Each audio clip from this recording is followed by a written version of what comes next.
Hello, नमस्ते, राधे राधे, जय हिंद दोस्तों। मैं पूजा सिंह स्वागत करती हूँ आपके अपने YouTube चैनल श्रीजी ट्यूशन में। आज हम भारत की स्थिति एवं विस्तार देखेंगे। देखा जाए तो ये क्लास 9 का फर्स्ट चैप्टर है, लेकिन इसके अलावा जितने भी कॉम्पिटिटिव एग्जाम्स होते हैं सब में इससे क्वेश्चन पूछे जाते हैं, चाहे वो टेट हो, यूपी टेट या फिर किसी भी स्टेट का टेट हो या फिर बिहार की वैकेंसी, जितने भी एग्जाम इससे पहले हुए हैं सब में इससे क्वेश्चन पूछे गए हैं। तो हम अभी जब आगे समझेंगे तो हम वो भी बताते चलेंगे कि कहाँ पर कौन सा क्वेश्चन पूछा गया है इससे। तो हम डिस्कस करते हैं भारत की स्थिति एवं विस्तार के बारे में। लेकिन भारत की स्थिति और विस्तार समझने से पहले हमें अक्षांश एवं देशांतर रेखा समझना होगा, क्योंकि हम भारत की स्थिति में बताएंगे इतने डिग्री से इतने अक्षांश, यहाँ से यहाँ देशांतर। तो उसके लिए पहले हमें ये जानना होगा कि क्या अक्षांश रेखा होती है, क्या देशांतर रेखाएं होती हैं, कैसे अक्षांश और देशांतर रेखाओं को बांटा गया है। तो शुरू करते हैं हम अपने अक्षांश और देशांतर से और फिर आगे बढ़ते हुए जाएंगे भारत की स्थिति और विस्तार। आज हम ये सीखने जा रहे हैं कि हम जिस देश में रहते हैं वो देश पृथ्वी के किस कोने पर पड़ता है, हम कहाँ रहते हैं। तो ये बड़ा ही इंटरेस्टिंग होगा, क्योंकि ऑब्वियस है कि इतने समय बाद हमें ये सीखने को पता चलेगा कि हम कहाँ रहते हैं, हमारी स्थिति एक्चुअल में है कहाँ। तो देखते हैं पृथ्वी के बारे में। सबसे पहले देखिएगा, ये क्या है पृथ्वी, ये हमने क्या बना दी पृथ्वी। पृथ्वी की एक्चुअल शेप ऐसा नहीं होता है, पृथ्वी को कुछ ऐसी होती है, पृथ्वी ऊबड़ खाबड़ ऐसी कुछ पृथ्वी का आकार होता है। क्योंकि आपको पता है अगर इतनी प्लेन पृथ्वी होती तो ये जो झील, झरने, नदियां, सागर, महासागर, ये पहाड़, ये सब कहाँ जा रहे हैं। तो पृथ्वी की जो आकृति है वो ऐसी है, जियोड यानी कि उबड़ खाबड़ आकृति है। कहीं पे थोड़ा ज्यादा है, कहीं पे थोड़ा कम, कहीं पे थोड़ा ज्यादा, कहीं पे थोड़ा कम। तो जब पृथ्वी के बारे में अध्ययन करने की बात आई तो ऑब्वियस है कि उबड़ी खबड़ी जमीन, अगर आपके घर पे भी कोई जमीन ऊपर नीचे है तो आपको उसको इंच टेप से नापने में दिक्कत होती है। आप उसको प्लेन कर लेंगे, फिर इंच टेप स्केल जो भी रखेंगे उससे आप उसको मापेंगे। वही काम हमने यहाँ किया। जब पृथ्वी का अध्ययन करने की बात आई तो लोगों ने कहा ये जो उभरा हुआ भाग है मान लेते हैं, वही एस्टिमेट वाली बात फिर आई कि अगर 980 है तो उसको 1000 मान लेते हैं, 1020 है तो उसको भी 1000 मान लेते हैं, लगभग में करके हम अपना एस्टिमेट बनाते हैं। तो उसी तरह से जब लोगों ने इसका एक ऐसी लाइन, एक कल्पना के रूप में एक ऐसी लाइन खींची जो लगभग जो ऊपर थी उसको नीचे कर दिया, जो नीचे थी उसको ऊपर, यानी कि बड़े वाले को थोड़ा घटा दिया, घटे वाले को थोड़ा बढ़ा दिया, तो हमें पृथ्वी का शेप कुछ इस तरह से मिला, जिसे हम अध्ययन करते हैं। अब हमको इसको अध्ययन करना आसान हो गया, इसके बारे में पढ़ना लिखना जो भी हमें मिला हम समझते चले गए। अब ध्यान दीजिएगा,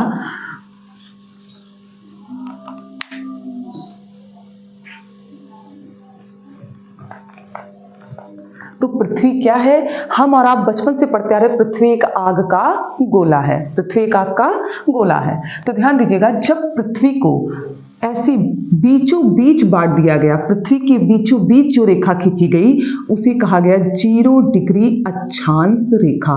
0 डिग्री अक्षांश रेखा, या इसी को कहा गया भूमध्य रेखा।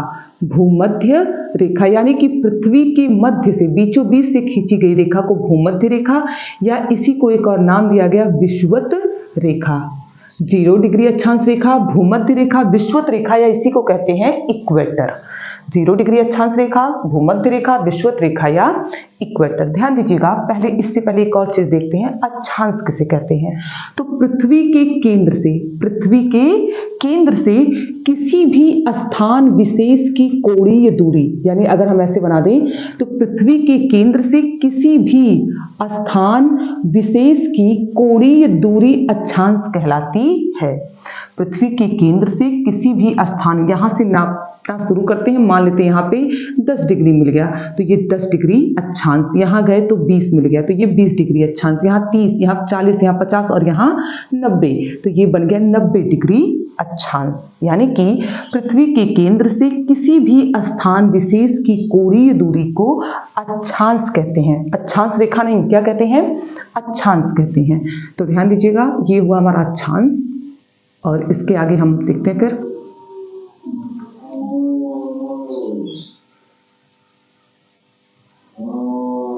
अक्षांश और देशांतर रेखाएं हैं क्या?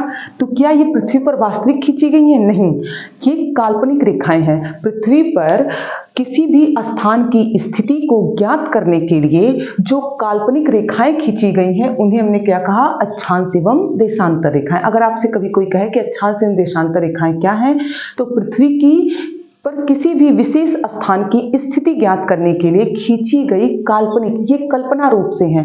अधिकतर बच्चे पूछते हैं, छोटे बच्चे, क्या ये पृथ्वी पर खींची गई हैं? कैसे खींची गई होंगी?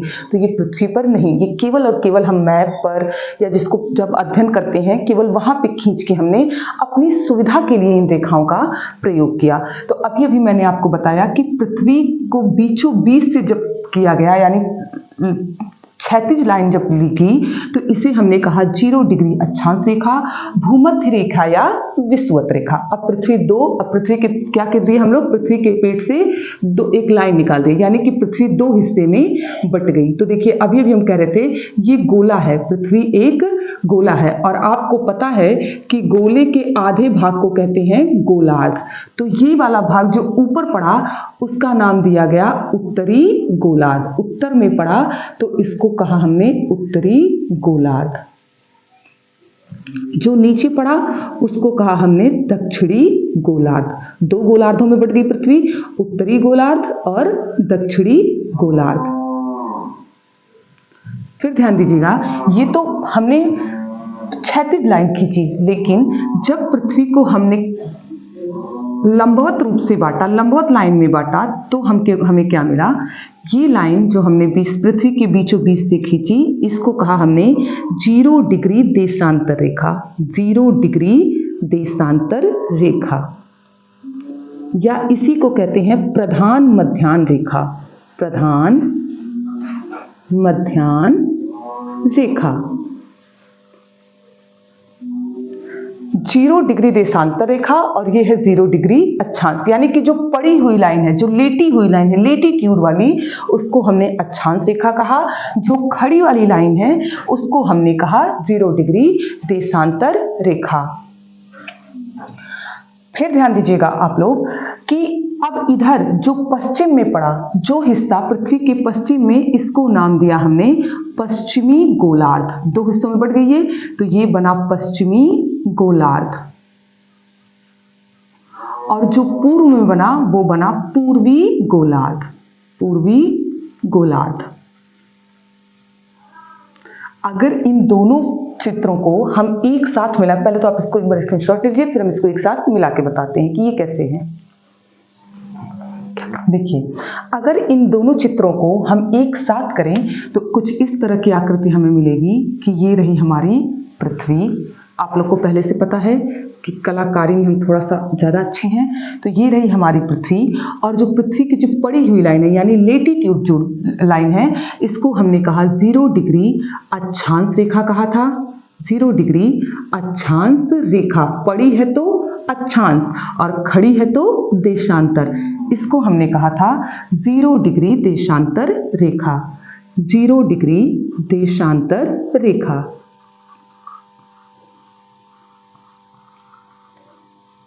0 डिग्री देशांतर रेखा। इसी को आप एक और नाम दिए थे भूमध्य रेखा। भूमध्य रेखा, या इसी को हमने कहा कहते हैं विषुवत रेखा। विषुवत रेखा, इसको हम कहते हैं प्रधान मध्याह्न रेखा। प्रधान मध्याह्न रेखा। ठीक, देखिए अब जो भारत की स्थिति है वो कुछ यहाँ पर है, यानी कि अब आप अगर देखेंगे तो ये हो गया आपका पश्चिमी गोलार्ध। अगर इसको मैं लिख दूं तो ये बना हमारा पश्चिमी गोलार्ध। ये पूरा बना हमारा पश्चिमी गोलार्ध, और इधर वाला ये बना हमारा पूर्वी गोलार्ध। पूर्वी गोलार्ध। और अगर ऊपर नीचे से देखें तो ये बना हमारा पूरा उत्तरी गोलार्ध, जिसको नॉर्दर्न हेमिस्फीयर कहते हैं, उत्तरी गोलार्ध। और ये हमारा नीचे बना दक्षिणी गोलार्ध।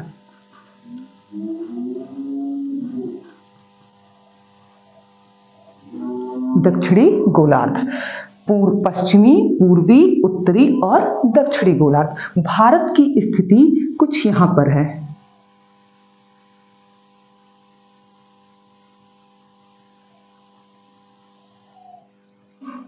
भारत की स्थिति कुछ यहां पर है। तो भारत किसमें हुआ? इधर से आप देखेंगे तो उत्तरी, पूर्वी और इधर से आप देखेंगे तो उत्तरी, यानी इस चौथे खाने में भारत है। और यहां से अगर भारत की स्थिति देखें तो भारत किस गोलार्ध में है? उत्तरी पूर्वी गोलार्ध में। उत्तरी पूर्वी गोलार्ध, ईस्टर्न नॉर्दर्न हेमीस्फीयर किसमें है?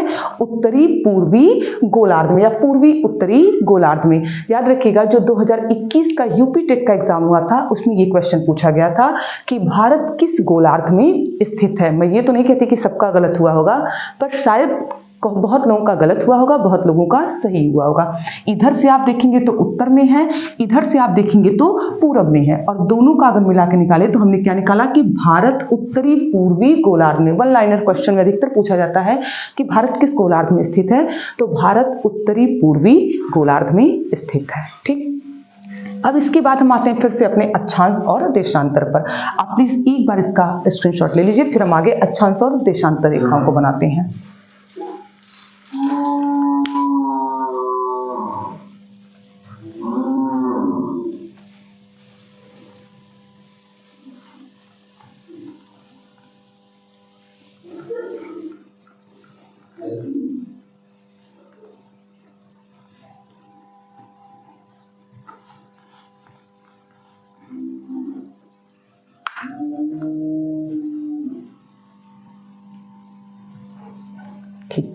हमने कहा था अक्षांश किसे कहते हैं, तो हम लोगों ने कहा था कि पृथ्वी के केंद्र से किसी भी स्थान विशेष की कोणीय दूरी, पृथ्वी के केंद्र से किसी भी स्थान विशेष की कोणीय दूरी को अक्षांश, ये सब अक्षांश है। अक्षांश जैसे मान लीजिए यहाँ पे अगर हम यहाँ बना दे तो ये हमने कहा 10 डिग्री अक्षांश, यहाँ बना दे 23.5 डिग्री अक्षांश, यहाँ बना दे 66.5 डिग्री, या यहाँ बना दे 90 डिग्री अक्षांश, ऊपर भी और नीचे भी। तो आप अगर परिभाषा में लिखेंगे तो लिखेंगे पृथ्वी की केंद्र से किसी भी स्थान विशेष की कोणीय दूरी क्या कहलाती है? अक्षांश कहलाती है। अक्षांश रेखा नहीं, अक्षांश। तो अक्षांश रेखा किसे कहते हैं? अक्षांश रेखा के लिए देखते हैं।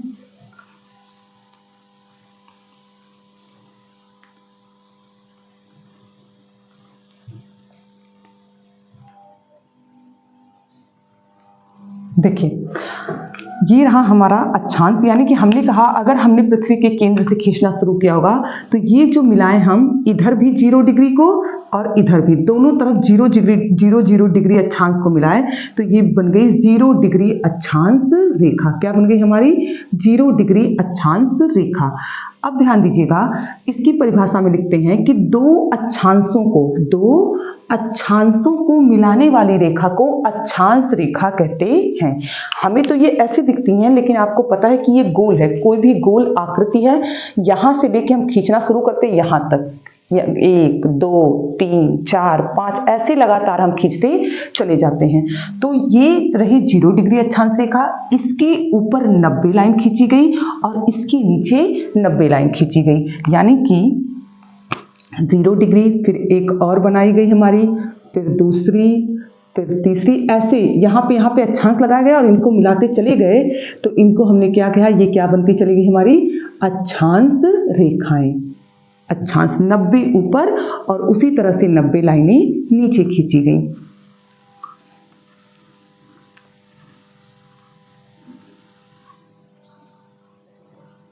यहाँ पे देखिएगा, यहाँ पे जो एक यहीं से यहाँ पे आप मान लीजिए ये 23.5 डिग्री, इसको हमने क्या कहा? 23.5 डिग्री उत्तरी अक्षांश। 23.5 डिग्री उत्तरी अक्षांश। जो 23वीं लाइन है, 23वीं लाइन के बाद 24वीं के बीच में जो लाइन खींची गई उसे 23.5 डिग्री उत्तरी अक्षांश कहते हैं, जिसे आप कर्क रेखा के नाम से जानते हैं। किस नाम से जानते हैं? कर्क रेखा। ये उत्तर में है तो उत्तरी अक्षांश, और इसी के जो नीचे खींची गई 23.5 डिग्री यहां पे, तो इसको कहा गया 23.5 डिग्री दक्षिणी अक्षांश। 23.5 डिग्री दक्षिणी अक्षांश रेखा। 23.5 डिग्री दक्षिणी अक्षांश रेखा, इसे हमने कर्क रेखा कहा और इसका नाम हमने दिया मकर रेखा। कौन सी रेखा? मकर रेखा। तो जो आप हमेशा पढ़ते हैं कर्क रेखा, मकर रेखा, वो यही है। यानी कि 0 डिग्री के बाद 23वीं लाइन से थोड़ा सा ऊपर और 24वीं लाइन से थोड़ा सा नीचे, उसे उत्तरी अक्षांश कहा हमने, कर्क रेखा।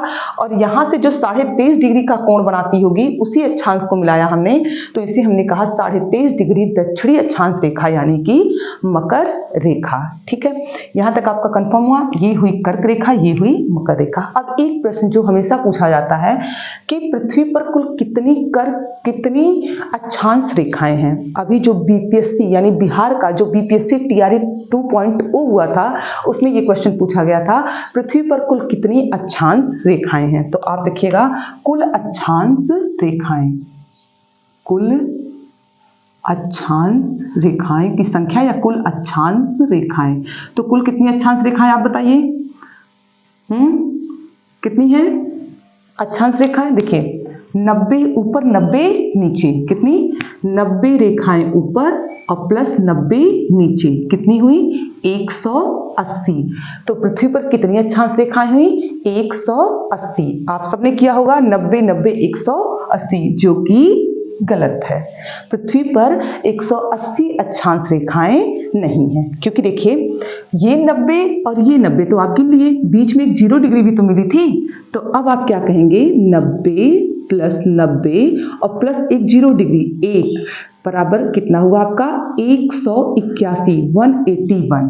तो कितनी पृथ्वी पर कुल अक्षांश रेखाएं हो गई? 181। ये भी गलत है, पृथ्वी पर 181 भी अक्षांश रेखाएं नहीं है। मैं आपको सीधे भी बता सकती थी, लेकिन ये इस तरह से आपको चीजें याद रहेंगी, ना तो 180 है ना तो 181, तो है कितनी? तो ध्यान देते हैं, हमने कहा 90 नीचे 90 ऊपर 180 और बीच में 181। लेकिन अभी भी मैंने कहा था कि जो पॉइंट होते हैं उनको अक्षांश कहते हैं, उन्हें अक्षांश रेखाएं नहीं कहते हैं। पॉइंट को मिलाने वाली, दो पॉइंटों को जो मिलाते हैं उस रेखा को अक्षांश रेखा कहते हैं। तो जब हम बनाते चले जाते हैं 0 डिग्री, 5 डिग्री, 8 डिग्री, 10 डिग्री, तो जो ऊपर वाली 90 डिग्री वाला बिंदु मिलता है, यहाँ केवल अक्षांश बनते हैं, क्योंकि ऑब्वियस है कि किसी भी गोले का जो एकदम पीक का पॉइंट होगा वहां पर रेखा नहीं खींची जाती, केवल बिंदु होती है। इसलिए यहाँ कोई रेखा नहीं होती और यहाँ ना तो उत्तर में कोई रेखा होती है ना ही दक्षिणी ध्रुव पर। इसलिए कहते हैं कि दो रेखाओं को घटाते हैं तो ये बनता है 181 माइनस 2, 179, 179। तो कुल अक्षांश रेखाएं कितनी हैं? कुल अक्षांश रेखाएं, पूछिएगा अगर आप आसपास से कोई एग्जाम दिया होगा तो अधिकतर लोगों का ये क्वेश्चन गलत होता है। पृथ्वी पर कुल अक्षांश रेखाएं 179, 179 अक्षांश रेखाएं हैं। अब ध्यान दीजिएगा, ये अक्षांश रेखाएं, एक चीज और जानिएगा, ये अक्षांश रेखाएं खींची तो पूर्व से पश्चिम या पश्चिम से पूर्व जाती हैं, लेकिन ये दिशा का निर्धारण उत्तर से दक्षिण करती हैं, ऊपर से नीचे, नीचे से ऊपर। आप लिखेंगे अक्षांश रेखाएं खींची तो पूर्व से पश्चिम या पश्चिम से पूर्व जाती हैं, लेकिन ये दिशा का निर्धारण उत्तर से दक्षिण करती हैं। दो अक्षांशों के बीच की दूरी कितनी होती है? यानी कि आपके दिमाग में ये प्रश्न जरूर आया होगा कि जो लाइन खींची गई है ये कितने कितने अंतर, क्या कभी इतना दूर, कभी इतना दूर, कभी इतना? नहीं, ऐसा नहीं होता है। आप लोगों ने गांव में देखा, गांव में जमीन बढ़ती है, अब लोग मापते हैं स्केल या फीता जो भी लेके। पहले के समय में लोग लाठा माप लेते थे, 1 लाठा, 2 लाठा, 4 लाठा। उसी तरह से इसको भी कर दिया गया है कि कितनी कितनी दूरी पे हम मान लेते हैं कि दो लाइनों के बीच की इतनी दूरी होगी। तो दो अक्षांशों के बीच की दूरी, दो अक्षांशों के बीच, एक चीज और जानिएगा, ये जो दूरी है ये हमने खुद से इसको किया है कि इतनी इतनी दूरी को माप के हम दिए हैं। दो अक्षांशों के बीच की दूरी 111 11.13 किलोमीटर होती है। दो अक्षांशों के बीच की दूरी 111.13 किलोमीटर होती है। यहाँ तक कंफर्म है। तो ये अक्षांश रेखाएं हमारे लिए, हमने क्या कहा, अक्षांश किसे कहते हैं, पृथ्वी के केंद्र से किसी भी पृथ्वी के किसी भी स्थान विशेष की कोणीय दूरी को अक्षांश कहते हैं। दो अक्षांशों को मिलाने वाली रेखा को अक्षांश रेखा कहते हैं।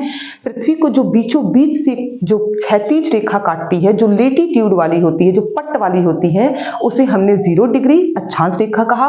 पृथ्वी को भूमध्य, पृथ्वी के मध्य से काट रही है तो इसे भूमध्य रेखा कहा। इसी का नाम विषुवत रेखा भी है, इसी को इक्वेटर भी कहते हैं। ठीक, फिर हमने कहा जो ऊपर से जो 23.5 डिग्री पे जो रेखा खींची गई उसे उत्तरी 23.5 डिग्री उत्तरी अक्षांश रेखा या कर्क रेखा, नीचे जो 23.5 डिग्री दक्षिणी अक्षांश रेखा है उसे हमने मकर रेखा का नाम दिया। दो अक्षांशों के बीच की दूरी 111.13 किलोमीटर और कुल अक्षांश रेखाएं, तो आपने कहा 90 ऊपर 90 नीचे कितनी हो गई, 180, जो कि गलत है। फिर आपने एक 0 डिग्री भी जोड़ के दिमाग लगाया, आपने कहा 181, ये भी गलत है। मैंने कहा जो ऊपर ऊपर जो दोनों पॉइंट मिलते हैं, यहाँ केवल पॉइंट मिलते हैं ध्रुवों पर, रेखाएं नहीं होती हैं, इसलिए दो रेखाओं को माइनस कर देते हैं। तो कुल अक्षांश रेखाएं कितनी हो गई, 179। अब हम चलते हैं देशांतर रेखा की ओर। तो आप देख लीजिए, फिर आगे देशांतर रेखा को देखते हैं।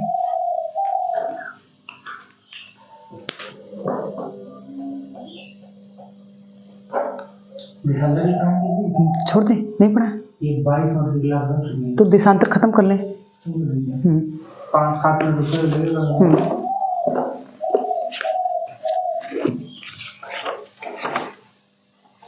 देशांतर बहुत नहीं है, देशांतर में कुछ निर्धारण करना है, बस मिटा दें।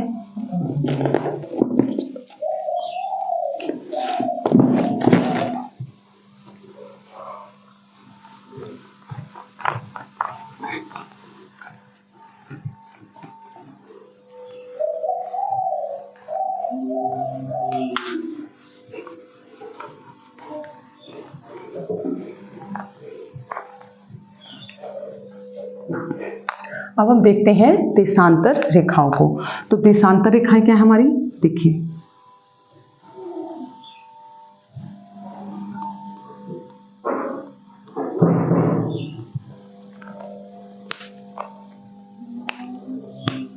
देखिएगा, देशांतर रेखाओं को आप कहेंगे पृथ्वी के केंद्र से किसी भी स्थान विशेष, हमने 0 डिग्री जो बीचों बीच खींची थी उसको हमने कहा था 0 डिग्री देशांतर रेखा। 0 डिग्री देशांतर रेखा देखते हैं। पृथ्वी के स्थान विशेष से लंबवत खींची गई दूरी को क्या कहते हैं, देशांतर रेखा। तो देखिएगा, इसे हम कहते हैं देशांतर। 10 डिग्री 20 डिग्री 30 डिग्री ऐसे बांट के हमने देशांतर रेखा के बारे में लिखते हैं कि ये रेखाएं खींची तो उत्तर से दक्षिण जाती हैं, लेकिन दिशा का निर्धारण या समय का निर्धारण ये पूरब से पश्चिम करती हैं, पश्चिम से पूर्व या पूर्व से पश्चिम। खींची तो खड़िया जाती हैं, लेकिन मापने के लिए इनका यूज हम बेड़िया यानी इधर से इधर बढ़ते हुए करते हैं। तो देखिएगा, ये रहा अक्षांश, ये भूमध्य, ये रही हमारी 0 डिग्री देशांतर रेखा, प्रधान मध्याह्न रेखा। 180 रेखा इधर खींची गई और 180 देशांतर रेखा इधर खींची गई। 0 डिग्री देशांतर रेखा के 180 पूर्व में खींची गई और 180 रेखा पश्चिम में खींची गई। अगर आपसे कोई कहे कि देशांतर रेखा की सर्वाधिक दूरी, दो देशांतर रेखाओं के बीच की सबसे ज्यादा दूरी भूमध्य रेखा पर होती है और सबसे कम दूरी ध्रुवों पर, देखिए ऐसे बनती है, ऐसे। तो सबसे ज्यादा दूरी भूमध्य रेखा पर, यहाँ चौड़ा है ऐसे, और सबसे कम दूरी ध्रुवों पर, ये ऊपर वाले पे होते हैं और बीच वाले में सबसे ज्यादा। तो सबसे ज्यादा में कितनी होती है, तो आप लिखेंगे जो सबसे ज्यादा दूरी होती है वो होती है 111.32 किलोमीटर। 111.32 किलोमीटर सर्वाधिक दूरी। आप लिखेंगे दो देशांतर के बीच सर्वाधिक दूरी कहाँ होती है, तो आप लिखेंगे भूमध्य रेखा पर। दूरी, रुकिएगा एक मिनट, दो देशांतर के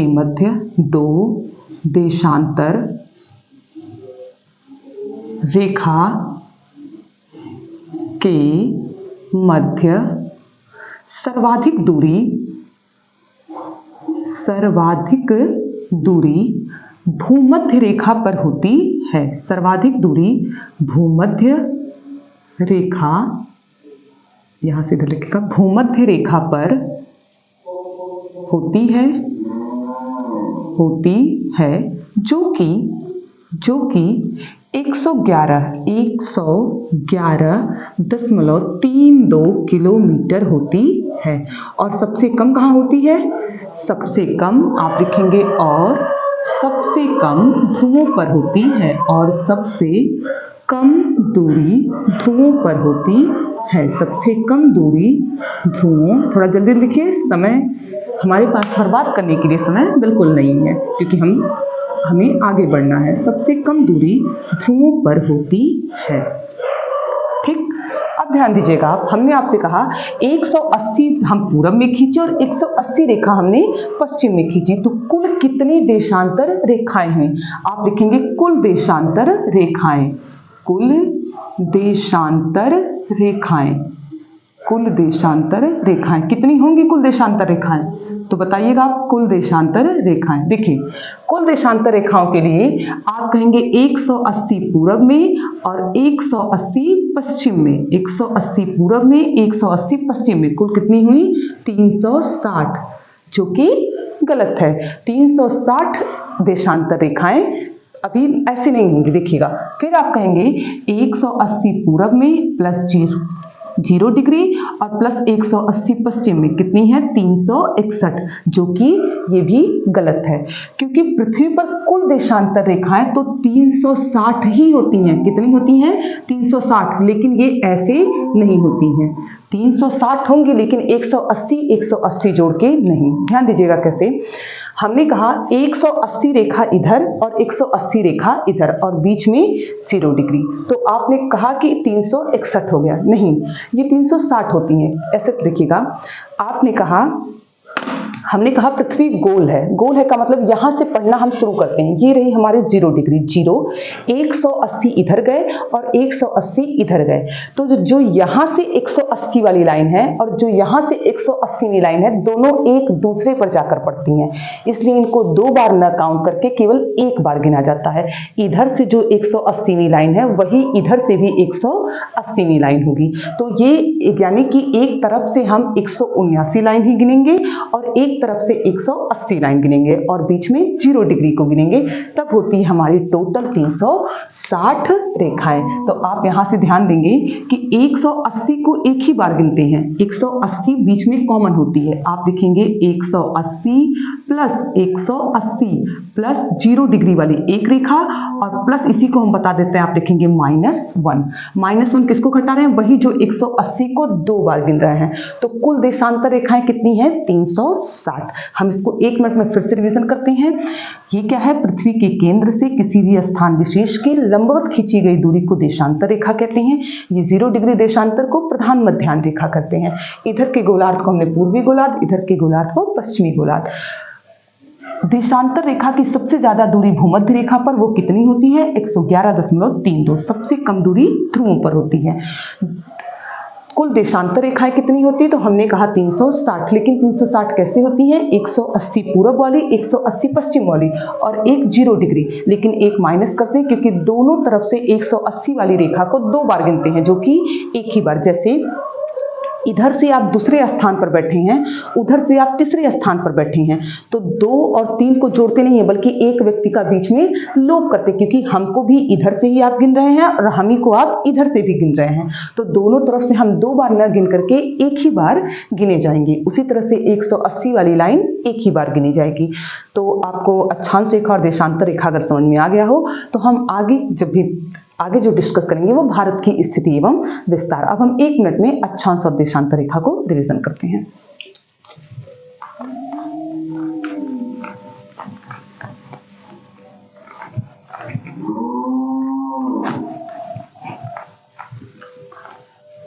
देखिएगा, हमने सबसे पहले कहा ये है हमारी पृथ्वी। पृथ्वी को हमने जब बांटा तो हमने कहा कि ये 4, ये ऊपर वाले को हमने पूरा कहा था उत्तरी गोलार्ध, नॉर्दर्न हेमिस्फीयर, और नीचे वाले को हमने कहा था दक्षिणी गोलार्ध, साउदर्न हेमिस्फीयर, दक्षिणी। इधर पूरे वाले को हमने कहा था ये है पूर्वी गोलार्ध, और इधर वाले को हमने कहा ये है पश्चिमी गोलार्ध, पश्चिमी गोलार्ध।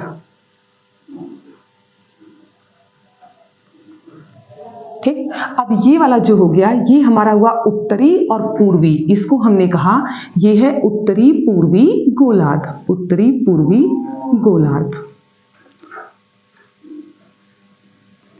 नॉर्दर्न ईस्टर्न हेमीस्फीयर, इसको हमने कहा, इसका नाम होगा, देखिए इधर से दक्षिणी और इधर से पूर्वी है तो ये बनेगा दक्षिणी पूर्वी गोलार्ध, दक्षिणी पूर्वी गोलार्ध।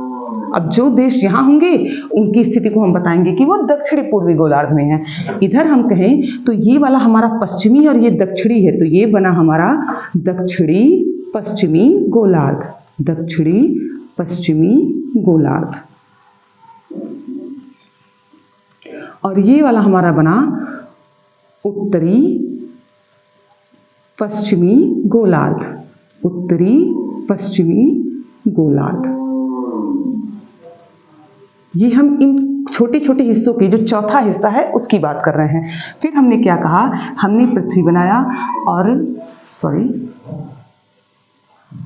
हमने कहा ये पृथ्वी को जो बीचों बीच से बांटती है इस रेखा को हमने कहा 0 डिग्री भूमध्य रेखा, 0 डिग्री अक्षांश रेखा, या इसी का नाम हमने दे दिया था भूमध्य रेखा, 0 डिग्री अक्षांश या भूमध्य रेखा, भूमध्य रेखा। ये यहां से है, ध्यान दीजिएगा, ये यहां से है। और ये जो लाइन हमने लंबवत लाइन खींची इसको हमने कहा 0 डिग्री देशांतर रेखा, 0 डिग्री देशांतर रेखा, या इसी को हमने कहा प्रधान मध्याह्न रेखा। फिर हमने कहा ये जो 23.5 डिग्री पे खींची जाती है इसको हमने कहा, नाम दिया, स्पेस कम हो रहा है, एक मिनट मैं फिर से बना देती हूँ आपके लिए। अगर यहाँ तक हो गया तो आप इसको लिख लीजिए, मैं फिर से बना देती हूँ इसके लिए आपको।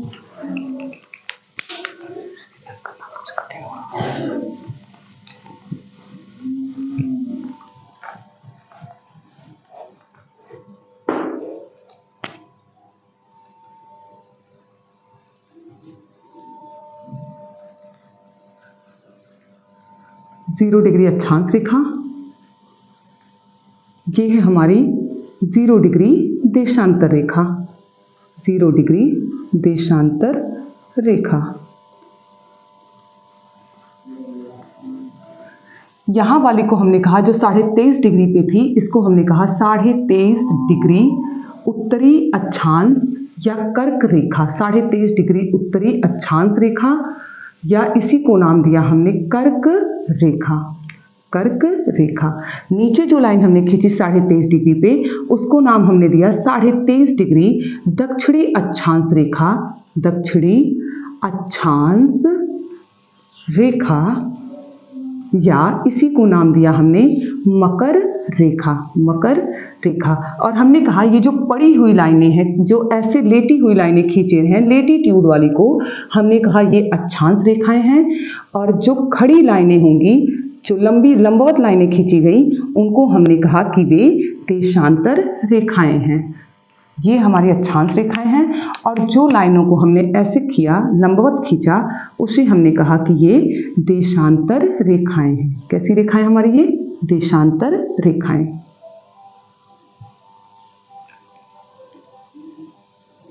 हमने कहा कि कुल कितनी कर्क रेखाएं हैं, तो कुल कितनी अक्षांश रेखाएं हैं, तो कुल अक्षांश रेखाएं हमने कहा